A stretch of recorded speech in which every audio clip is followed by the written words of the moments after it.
বাবু কিছু ভিক্ষা দেন। ভিক্ষা দিতে হবে? হ্যাঁ 10 টাকা কি হবে বাবু? অন্তত কয়েকদিনের খাবারও তো ব্যবস্থা করে দেন। কয়েকদিনের খাবারের ব্যবস্থা? আচ্ছা ঠিক আছে, দেখছি।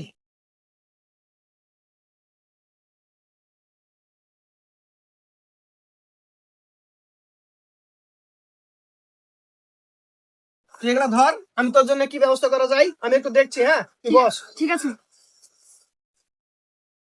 আসেন স্যার, অবস্থা দেখতেছেন দিনে দুপুরে কি হচ্ছে। কি হচ্ছে বলবেন তো? আসেন তো। এই যে দেখেন দিনে দুপুরে কিভাবে টাকা দিচ্ছে ফকিরের নামে, ভিক্ষা করার নামে। কি হচ্ছে দেখেন এগুলা। দিনে দুপুরে ভিক্ষার নামে ডাকাতি করা হচ্ছে। চল থানায়।